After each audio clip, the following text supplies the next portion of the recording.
So, what's this man doing? Yeah, he cutting the puzzle in a shaping way. Here we have letters and numbers.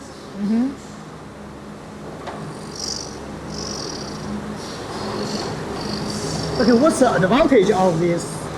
The jigsaw puzzle is it can service a smaller quantity, but later I will show you the laser cut Laser cut. and the different other CNC cutting.